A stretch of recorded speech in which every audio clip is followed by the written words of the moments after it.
Hello students, I am Mr. Tadgesar from माध्यमिक व उच्च माध्यमिक विद्यालय Shivare taluka Niphad district Nashik. Students, we are going to learn the story of war between the Trojans and the Greek people. The war was continued for 10 years. Nobody won the war and defeat it. Last time in the part 2 we saw at last Troy was taken not by force but by the due to the trick of Odysseus. He made a big wooden horse. All the brave soldiers entered the horse and remaining went on their ships to burn all his tents. This was the pattern. The Trojan want all the Greek to their ship went had all gone. Its peace at last. The Trojan opened the gate of wall and out seashore and cried happily. They saw a wooden horse and they gathered around it and surprised for its work. Now see what happened next. नमस्कार विद्यार्थी मित्रांनो, आपण part 1 मध्ये बघितलं आहे की ट्रॉयचे लोक किंवा ट्रोजन लोक आणि ग्रीक यांच्यामध्ये सतत 10 वर्ष युद्ध चालू होते. त्यामध्ये कोणीही पराभूत होत नव्हते आणि कोणीही जिंकत नव्हते. मागच्या पार्ट 2 मध्ये आपण बघितलं की ट्रॉय हे पराभूत झालेले आहेत, परंतु ते युद्धाने नव्हे तर युक्तीने पराभूत केले गेले आहेत. जो ग्रीकचा ओडिसीस जो महायुद्ध होता, ओडिसीस नावाचा, त्याने एक प्रचंड असा घोडा बनवला होता, लाकडी घोडा. आणि त्या घोड्यामध्ये सर्व जे ग्रीकचे शूर सैनिक होते, हे शूर सैनिक जाऊन बसले आणि काही जे सैनिक होते ते आपल्या जहाजातून परत निघून गेले असं त्याने भासवलं. त्याने त्यांचे स्वतःचे म्हणजे ग्रीक सैनिकांनी आपले स्वतःचे सर्व तंबू वगैरे जाळून ते जहाजातून दूर अंतरावर चालून गेले आणि त्यांनी असं भासवलं की आम्ही सर्वजण येथून युद्धाला कंटाळून निघून गेलेलो आहोत. परंतु दुसऱ्या दिवशी बघितलं की सर्वीकडे शांतता झालेली आहे आणि ट्रोजननी आपला गेट उघडला. ते समुद्राच्या चौपाटीवर आले, समुद्रात किनारी आले आणि आनंदाने जोरजोरात ओरडू लागले. पण तिथं आल्यानंतर त्यांनी एक लाकडी घोडा बघितला आणि ते त्या लाकडी घोड्याभोवती गोळा झाले आणि त्याला आश्चर्य वाटलं की हा घोडा, एवढा मोठा घोडा कोणी बनवला, कशासाठी बनवला, ते सर्वांना आश्चर्यचकित ते वाटू लागले. आता पुढे काय होतं ते आपण बघणार आहोत. नाव listen the passage carefully and answer the questions given in the margin. शांतपणे पॅसेज ऐकायचा आहे आणि मार्जिनमध्ये जे जे प्रश्न विचारले आहेत त्यांची उत्तरं तुम्ही तुमच्या क्लासवर कॉपीमध्ये लिहायची आहेत.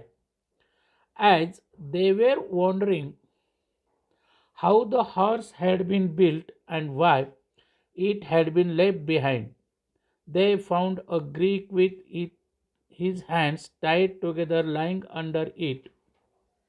When the Trojan dragged him out, the man pretended to be very frightened of them. When he was commanded to tell them why the Greeks had gone and why they had left his horse behind, he pretended to tremble very much, refused to speak. When at last they threatened to kill him, he spoke and told them his false tale. Now, here in the passage, as they were wondering how the horse had been built and why it had been left behind, ज्यावेळेस त्या घोड्याच्या अवतीभोवती, लाकडी घोड्याच्या अवतीभोवती Trojan लोक जमलेले होते, ट्रोजन सैनिक जमलेले होते आणि बघत होते की हा घोडा, त्यांना आश्चर्य वाटत होतं की हा एवढा प्रचंड मोठा घोडा कशासाठी त्याने बनवला. As they were wondering how the horse and been built, कशासाठी, कसा बनविला आणि कशासाठी बनविला, आणि why had it been left behind, आणि तो पाठीमागे का ठेवला. ग्रीक लोक जर निघून गेले आहे मग हा घोडा इथे का राहिला, आणि असं ते विचार करीत असताना they found a Greek with his hands tied together lying under it, आणि त्या घोड्याखाली एक ग्रीक व्यक्ती, ग्रीक मनुष्य, त्याचे हातपाय बांधलेले होते आणि तो तिथं पडलेला होता. जेव्हा त्यांनी हे बघितलं, when the Trojan drag him out, त्याला त्यांनी बाहेर काढलं, त्या घोड्यापासून बाहेर काढलं. द मॅन प्रिटेंडेड, तो मनुष्य जो होता ग्रीक व्यक्ती, तो सुद्धा ढोंग करीत होता. प्रिटेंड करणे, ढोंगे करणे. To be very frighten of them, तो त्यांना जे तो व्यक्ती ग्रीक जो होता हा त्यांना घाबरलेला आहे, ट्रोजन लोकांना घाबरलेला आहे, जास्त तो हे झालेला आहे, म्हणून त्यानं स्वतःला बांधून तिथे ठेवलेलं होतं असं त्यानं मुद्दाम दाखवलं आहे. When he was commanded to tell why the Greeks had gone and why they had left this horse behind, he pretend them tremble very रच.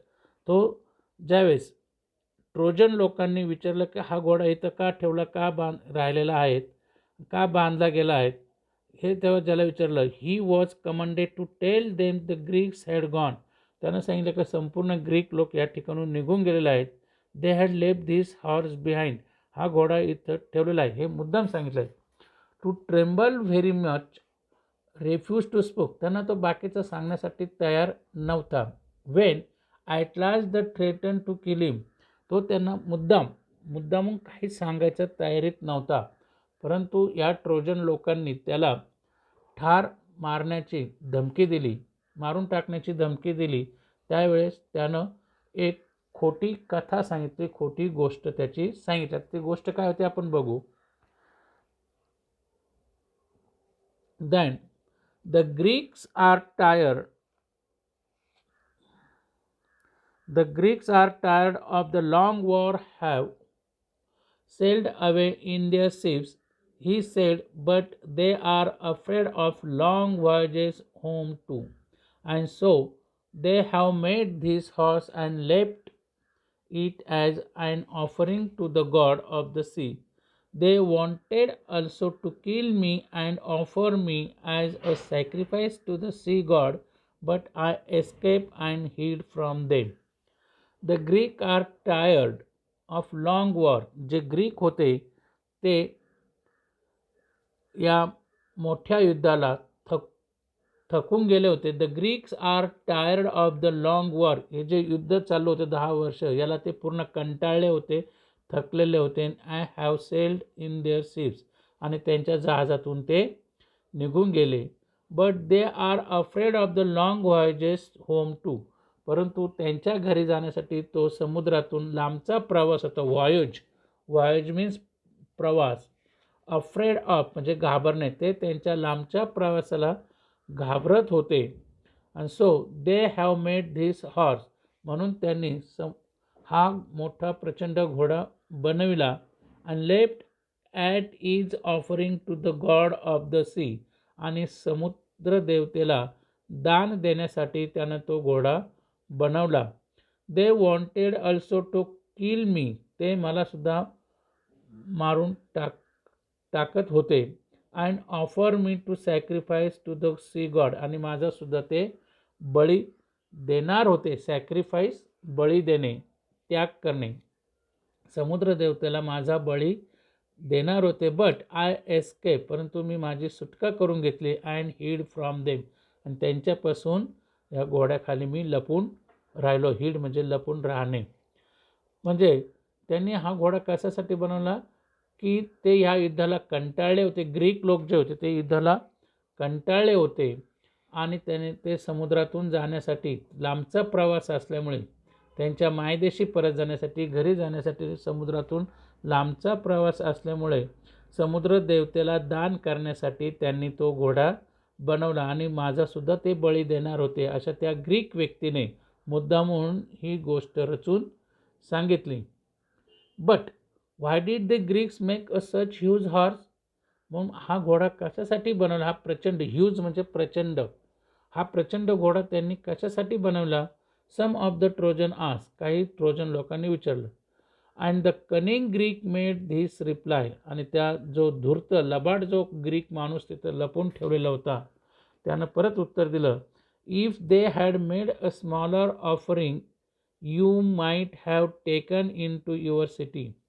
जर त्यांनी छोटंसं दान देण्यासाठी, समुद्र देवतेला छोटंसं दान करण्यासाठी छोटी वस्तू बनवली असती, तर तुम्ही जे ट्रोजन लोक आहेत, ट्रॉयचे जे लोक आहेत, ट्रॉय शहरातील लोक, ती वस्तू तुम्ही घेऊन जाल.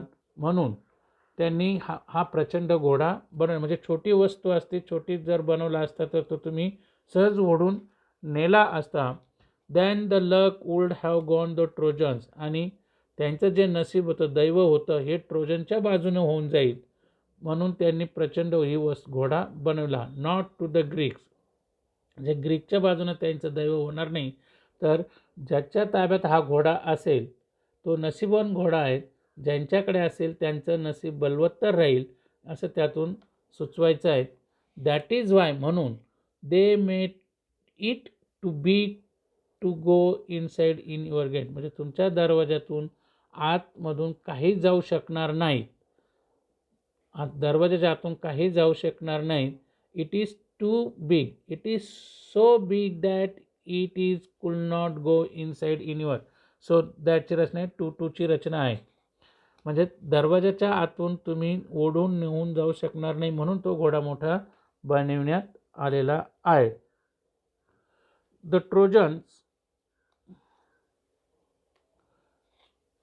Trojans were delighted to hear this. हे सर्व ऐकून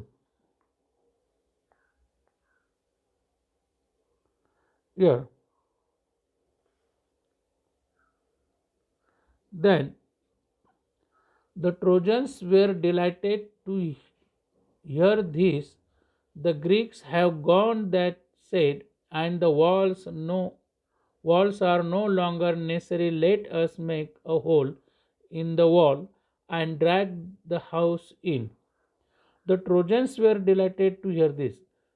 हे ऐकून, जे कथा सांगितली, ती गोष्ट सांगितली की हा घोडा ज्याच्या बाजून राहील त्याचं नशीब बलवत्तर असेल, त्याचं नशीब चांगलं असेल, दैव त्यांच्या बाजूनं असेल. हे ऐकून ट्रोजन लोकांना खूप आनंद झाला. डिलाईट होणे, आनंद होणे. The Trojans were very happy, त्यांना खूप खुश वाटले, आनंदी झाले.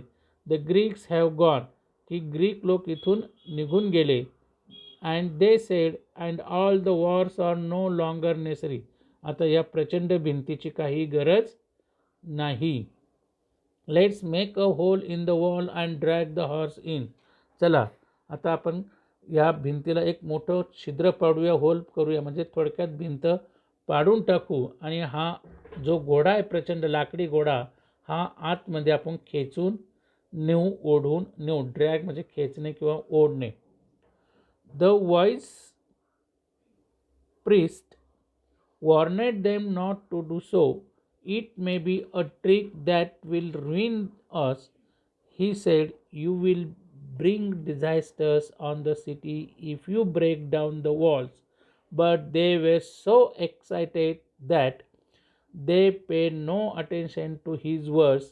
They broke down the part of the strong wall in order to drag the horse in. त्यांचा जो ट्रोजन लोकांचा जो धर्मगुरू होता, the wise priest, PRIEST, priest means धर्मगुरू. या धर्मगुरूने त्यांना इशारा दिला, वॉर्न केलं, नॉट टू डू सो, असं करू नका. तो घोडा जो आहे, भिंत पाडू नका, घोडा आतमध्ये नेऊ नका. Not to do so. It may be a trick, ती एक युक्ती असू शकते. ट्रिक मीन्स युक्ती आहेत. दॅट विल रुइन अस, जी आपल्याला नष्ट करू शकेल, आपला नाश करू शकेल. रुइन, RUIN, रुइन मीन्स नष्ट करणे, नाश करणे. Then you will bring disaster, तुम्ही आपल्यावर संकट ओढवून घेऊ शकता, आपल्या शहरावर संकट तुम्ही ओढवून घेऊ शकाल. If you break down the walls, तुम्ही जर ही भिंत जर तोडली, ब्रेक डाऊन म्हणजे तोडणे, ही भिंत जर तोडली तर आपल्या शहरावर संकट येईल.